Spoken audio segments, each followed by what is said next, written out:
and then just refer them to their previous charges. Any input? First from the state. So they say a minimum. Are they referencing a minimum sentence or an amount? I take the question as a whole. Hold on tight, because today's case cranks the sovereign citizen delusion up to an unbelievable level. This isn't some wild claim about rights or jurisdiction. This woman went beyond that.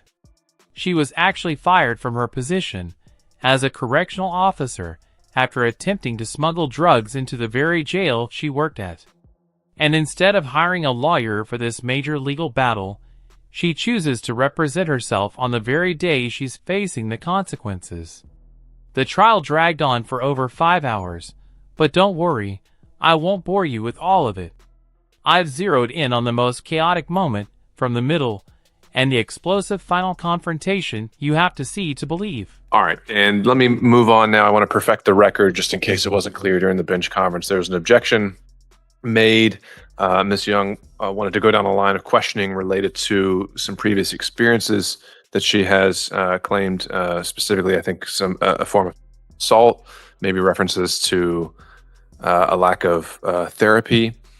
And my ruling was that I had not seen any reason or relevance of that. Those sound like arguments of mitigation of why perhaps you're not as culpable as as the state might allege, that you should receive a lesser sentence if you're guilty of these offenses.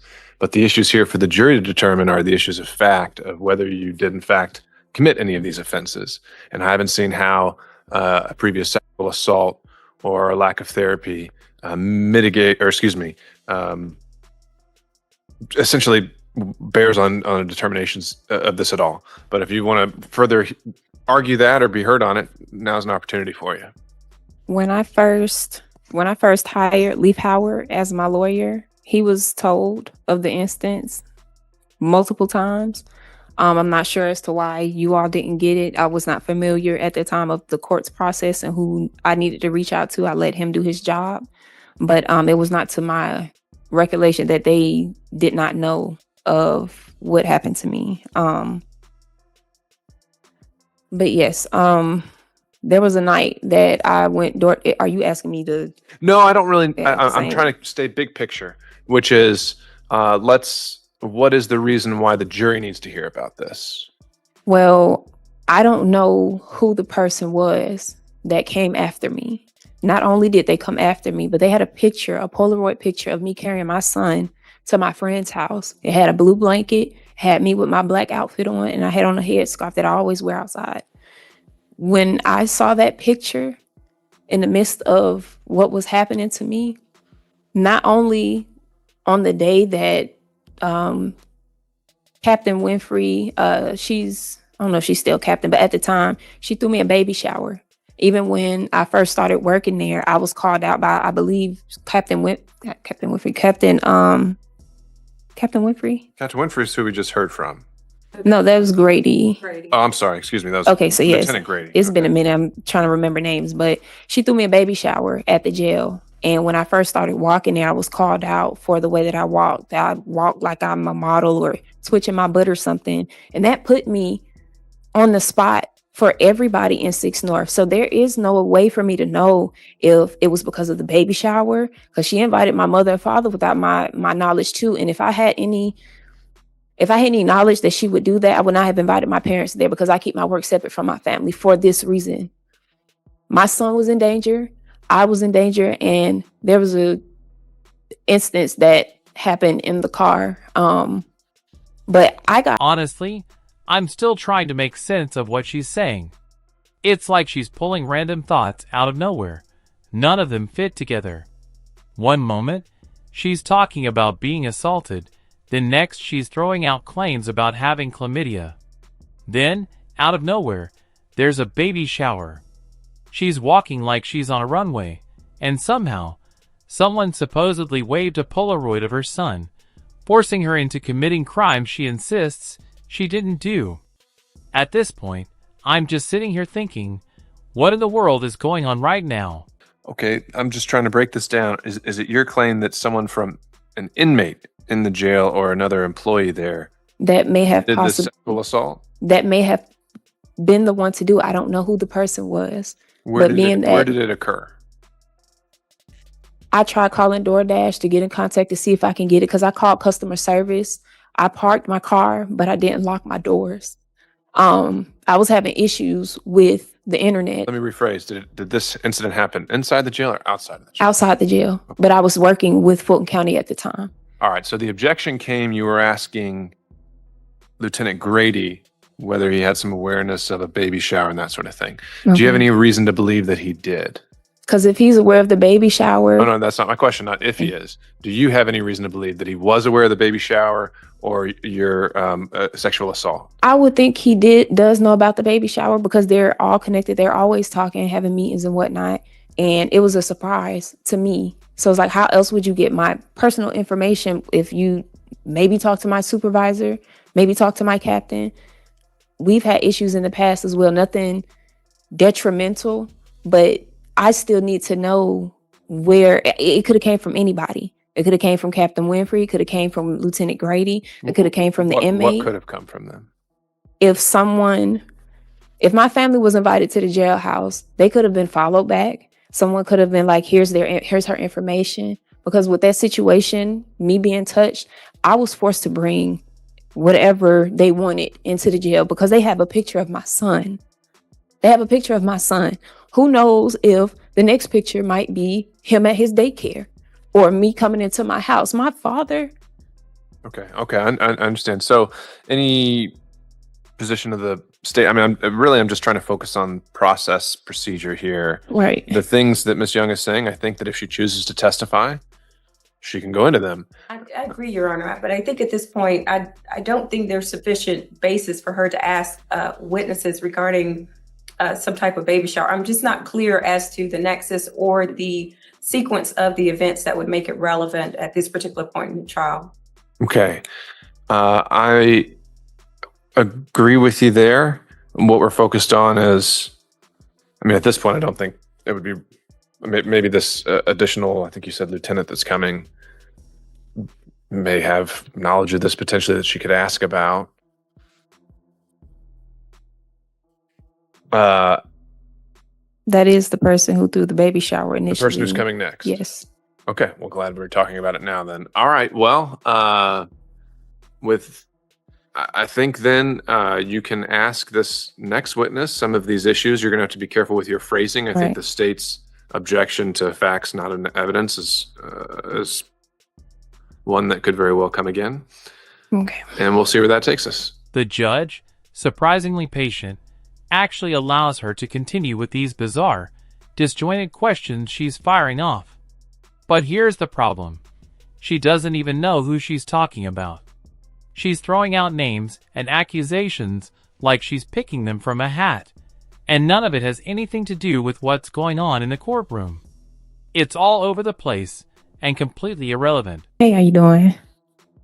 Just stating on the record, I do have the wrong person. This is not the person that was, wrong name. All right, just for the record, Mr. Miller, can you summarize what exhibits are on the stack that are going to the jury? What will be going back to the jury will be State's Exhibit 1, which is the oath. State's Exhibits 3 through 9, which are photographs outside of the jail, as well as the posting. State's Exhibit 12, which is the evidence log. State's Exhibits 22, which is the caduceus report. And State's Exhibits 23, 24, and 25, which are the GBI lab test results. Everything else is going to be held back? Yes, sir. All right. I'm going to place the redacted indictment, Court's Exhibit 1, and the verdict form, Court's Exhibit 3 on top of that. And then when we have the consolidated charge as Court's Exhibit 4, we'll include that in the stack. And that will be ready to go back to them when we complete the charge. And Your Honor, may I place a copy of the oath? If you've already got it, just make sure you show Ms. Young that before you do so. I mean, it's a bit redundant since it's also Exhibit 1, but all right. So based on what was just said on the record, is there any objection on behalf of the defense as to what would be going back in the jury room during deliberations? I would say the oath of office. I object to it because that signature, I have to look over my own document again. My signature, if I'm not mistaken, I signed something else. Not, I'm sorry, let me rephrase that. That typed signature, I'm going to have to look at my document and make sure it matches because I'm not sure, I'm not too quite sure if that matches what I actually signed when I started working with Fulton County. And that's all. Let's see how this unfolds. The judge, showing more patience than most would, actually lets her proceed with these strange, disconnected questions she's throwing out. But here's the twist. She has no idea who she's talking about. She's tossing out accusations and names as if there's a whole cast of characters in her mind, yet none of them seem to exist in the courtroom. All right. Well, if that's all, the objection I'm hearing is to the authenticity of this document and whether it should be considered by the jury. That ship sailed when it was admitted, and there was no objection. So those being the only grounds, then your objection is overruled, and Exhibit 1 would be going back. Any other objections? No objections. All right.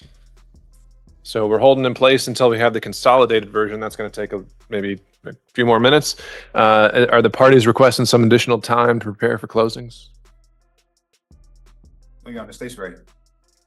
I just need a brief bathroom break. Of course. Do you need a PowerPoint or anything else like that? I do, Your Honor.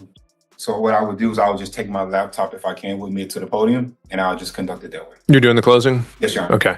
And you're opening and closing? Yes, I'm going to do the close. So defense can go first, and I'll do everything at one time. All right. So the state's planning to reserve their first closing. And so what that means, Ms. Young, is you'd be up first when we come in and begin closing arguments. Okay. And so we'll just take 15, prepare what you need to, practice your PowerPoint, and just let the jury know about 15 minutes we'll be ready to go. We'll be in recess. Thank you, Your Honor. 1:50. Ah, the classic. That's not my signature. Defense. Sovereign citizens love to pull that one out like it's some kind of get-out-of-jail-free card. The problem? She literally admitted to signing her oath of office in the very same breath. So, good luck trying to backtrack on that. Something tells me that argument's not going to play out the way she thinks it will. All right, we are now back on the record. The time is just before 2:05. It's about 15 minutes past when I instructed the parties to be back at 1:50 to begin closing arguments. The state is present. The defendant is not. I've asked our deputies to search the floor. They have not found the defendant. They've also sent someone into the bathrooms. She is not in any of those. And we are also now trying to make a phone call. The only phone number we have is to her mother, who had previously conveyed a message for us Monday morning to have her here to start trial.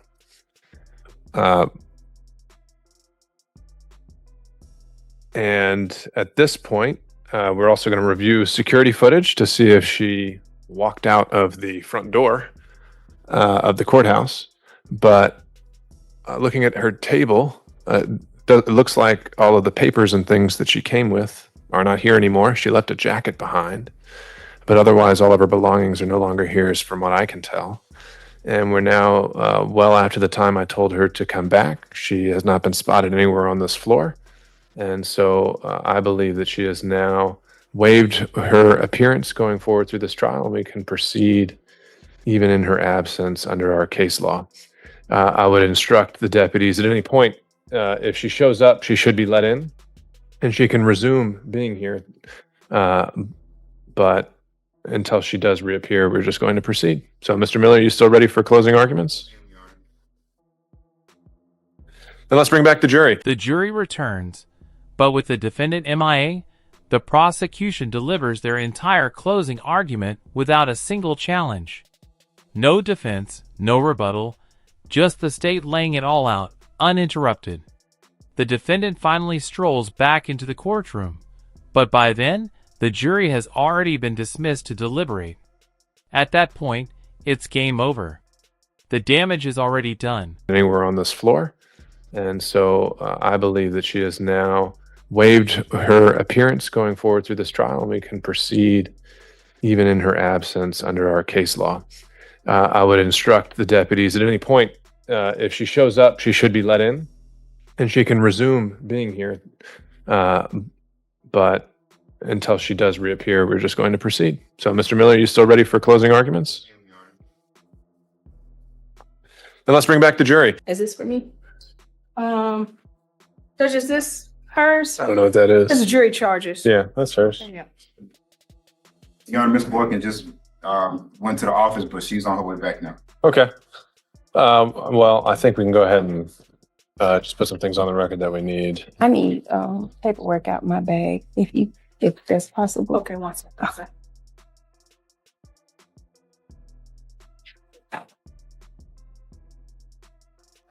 All right, let's go back on the record. And first, I would like to perfect some information we received while we've been here on break during deliberations, which is that I requested Thank you. Lieutenant Lattimore to review surveillance footage to try and help us locate Miss Young, and he was able to see some footage. And so I'd like Lieutenant Lattimore to share with us for the record what he was able to view and what he observed, and then we'll go from there. So you could just describe that for me, Lieutenant Lattimore? Yes, Your Honor. I was able to review footage of Ms. Young exiting the 136 checkpoint at approximately 1:51. And from the checkpoint, she proceeded down Pryor Street, which is south of us, and made a left at Mitchell and Pryor, and proceeded east on Mitchell up to Washington Street, where we observed her make a right turn. And at that point is when we lost sight of her movement. And this is all through surveillance footage you're reviewing after the fact? Yes, Your Honor. And that's several blocks away from the courthouse. All right. Miss Young, where were you going? Before I answer that, I previously stated that you were in contempt of justice, because of failure or refusal to proceed in equity under exclusive jurisdiction. Did you not acknowledge that we were in equity jurisdiction? If there's anything else you want to say, Miss Young, this is your opportunity to have it on the record. But I'm really not interested in getting into a back and forth. So if you had some kind of emergency come up or something else you needed to address, that's what I was kind of curious about. But otherwise, we're going to move on. I did. I needed something to eat. I haven't really eaten since last night. I'm pregnant and I felt like I was about to pass out a little bit. I did kind of forget what time we had to come back. But I got a call from my mother stating that I was supposed to be back in an hour. So that was what took me so long, because I went to grab something to eat and I was going to come back. But after I got that call, I was like, okay, well, he did extend the time. But there was miscommunication there. So I apologize for that, Your Honor. All right. So I just want to break that down, which is it's now about 4:30, and I think they found you trying to re-enter the courthouse about 20 minutes ago or so closer to 4:00. And so you believe that you got a call from your mother saying you didn't have to be back for an hour. And I think we called around 2:00 because we were trying to start closing arguments, as I'd indicated. If I can look at my phone records, she called me and told me that I didn't have to be back until an hour because the court, whoever called her. And I've updated my phone number, email address in the Odyssey system. So I'm not seeing why I'm getting reports that you all are calling my mother and my father instead of the phone number I gave. First off, it's not the court's responsibility to make sure you show up on time. The judge clearly stated to return at 1:50, but she didn't walk back in until 4 p.m.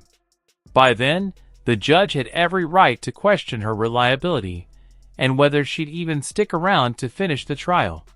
So, the court issues a bench warrant right then and there, and she's immediately taken into custody for the rest of the proceedings. All right.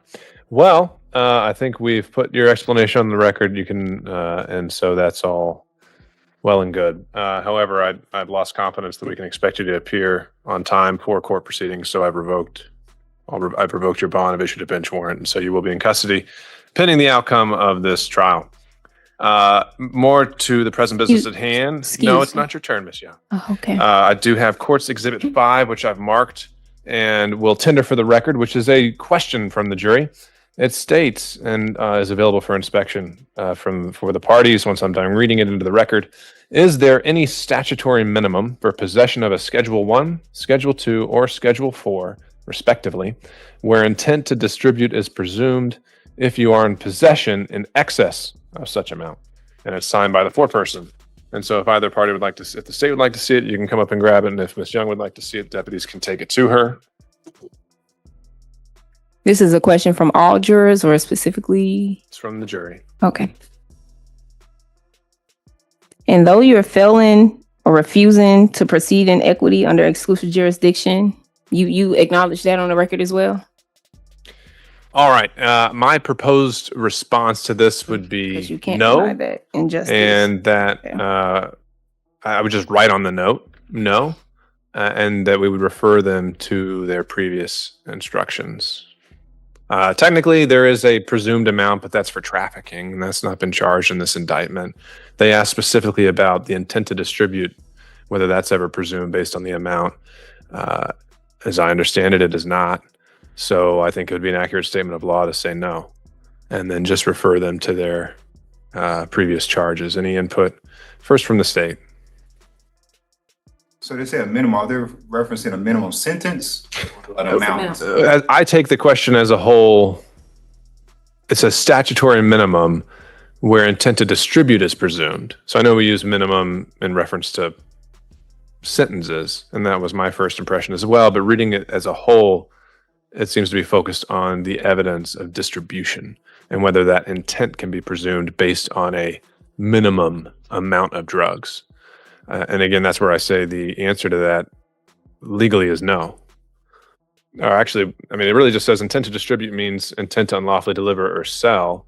So maybe the actual relevant charge would be intent generally, which can be shown in many ways, whether it existed from the proven facts before you. It may be inferred by the proven circumstances or by acts and conduct. So actually, maybe what I would do is say no, and then just reread the intent charge, and then say that they should place no undue emphasis on this charge and only consider it in the context of the charge as a whole. State agrees, Young. All right. Any input from Ms. Young? Yes. So you are not acknowledging the fact that you're in contempt of justice on the record, being that this is equity jurisdiction. And this is where her sovereign citizen mentality really starts to shine. Though, honestly, it's more like the last flicker of a dying light bulb than anything remotely bright. She goes off on a wild rant about jurisdiction, acting like she's discovered some hidden legal loophole. But here's the reality check.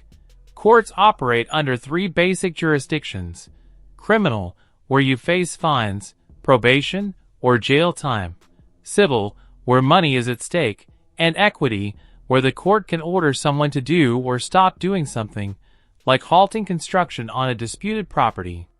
So, congrats, you actually learned something today. Too bad she didn't. Anything else? No, I need an answer, because being that I told you that your failure or refusal to proceed in equity, being that you acknowledge the equity jurisdiction, exclusive jurisdiction will constitute in contempt of justice, I've tried to show you as respondent to all complaints and questions because of the legal special relationship that I have paid on this account. I was about to go and e-file it into the system. Are you in contempt of justice? Are you recontracting? Are you done, Ms. Young? Are you done? No, I'm not. Are you recontracting the trust? You remember what I told you at the outset of this trial, which is that if we started getting into You it, you haven't started answered the interrupting question. me. All right, Ms. Young, I'm going to find you in contempt of court. Are you And in I'm contempt immediately of imposing a justice, though? 20-day sentence, no matter what happens as a result of this trial. And I'm directing you not to interrupt me any further, all right? You asked me a question, but you didn't answer it. I'm So finding you trying in to see how, contempt a as a second judge, time, Miss Young. That is an additional 20-day sentence I'm imposing. you can do as you please, because at the end of the day, you have no jurisdiction. You are in contempt of justice, Please, if you could and you please cannot escort Miss Young refuse. from the courtroom. Come I on, find her yeah. as You'll be hearing my disrupting our fee schedule. Let me proceedings. put this up. I got that. And you know you're in contempt of justice. It's okay. You'll be hearing my fee schedule. Honestly, how is the judge supposed to hear anything about this so-called fee schedule when she won't stop talking long enough for anyone to process a single sentence? She's cutting off the court, cutting off herself, and somehow still thinks her nonsense paperwork is going to save her. After steamrolling the judge with nonstop interruptions, she racks up not one, but 2 contempt charges back to back, like she's trying to speedrun courtroom penalties. All right, we're back on the record for sentencing. I'll begin with the state to present any evidence in aggravation. And let's also start with your recommendation as well. Your Honor, as the court is aware, the defendant, or the court may not be aware, but the defendant does not have a prior record. However, the state's recommendation in this case is not only based on the evidence in this case, but also based upon the fact that the defendant has not accepted responsibility for her actions and in the situation that she caused at the jail, and the fact that her actions potentially put inmates and other people at risk. For that reason, Your Honor, the state recommends the following sentence. With regards to counts 1 and 2, we believe count 2 would merge with count 1. The state's recommendations on counts 1 and 2 are 15 years to serve 10. State's recommendation on count 3 is 5 years to serve, concurrent with counts 1 and 2. Regarding counts 4 and 5, again, the possession in count 5 would merge with count 4. State's recommendation is 15 to serve 10. The recommendation for count 6 is 5 years to serve to run concurrent with counts 4 and 5. Counts 7 and 8, Your Honor, the state would recommend 15 to serve 10, with count 8 merging into count 7. And on count 9, 5 years to serve to run concurrent. And then for the violation of oath, state would recommend 5 years to serve to run concurrent. He might be skirting the line of contempt, but at least he's not walking out of that courtroom as a freshly convicted felon with a strange attachment to the smell of computer duster. Meanwhile, she's about to find out exactly how much time she'll be spending behind bars for the crimes the jury just convicted her of. And trust me, it's not going to be a quick stay. In terms of evidence and aggravation, Ms. Boykin, at a prior hearing, you didn't have the case at the time, but it was Mr. Herzog who made representations that this case involved gang affiliation, that there were, and I know that there was a warrant taken out initially in this case about gang affiliation, and that he referenced other evidence showing that she was distributing directly to inmates. And so is that something the state is prepared to introduce in aggravation here today? Your Honor, the state does have information related to that. We do not have the witness here to testify regarding those matters. Should the court hold a scheduling hearing or a hearing at a later date, we can have that witness available given this time of day. All right. Well, not hearing a request to continue sentencing and the evidence not... Would request for the court to continue sentencing to hear from that witness. And the state's recommendation, though, would remain the same after presenting this aggravating evidence. It would, Your Honor. All right. And just by, wouldn't consider it unless we did hear that evidence, but by way of proffer to complete the record, what would be your proffer, what that witness would testify to? Your Honor, the witness, Raylene Bruce, would testify that she too worked at the Fulton County Sheriff's Department. She assisted Investigator Green with obtaining the defendant's cell phone. A subsequent dump of that cell phone did show that the defendant was communicating not only with inmates, but with other individuals to sell items, to sell drugs within the jail. There are also some Instagram postings for the defendant. And there's also photos of her gang tattoos that were taken at the Fulton County Jail. Here's what the state is pushing for. 3 charges with 15-year sentences, 10 of which would be served, and 2 charges carrying 5 years each, running concurrently with the first set. In simple terms, they're asking for 10 years behind bars followed by 5 years of probation. Now, that's already a heavy sentence, but what she actually ends up getting? Far worse, and it hits her like a freight train. Interview 2. Turns out, not only was she sneaking drugs into the jail for personal use, but she was also connected to a gang, actively supplying inmates on the inside. With each new detail, this case just keeps spiraling further out of control. And the wildest part? We're still not at the finish line. It only keeps escalating.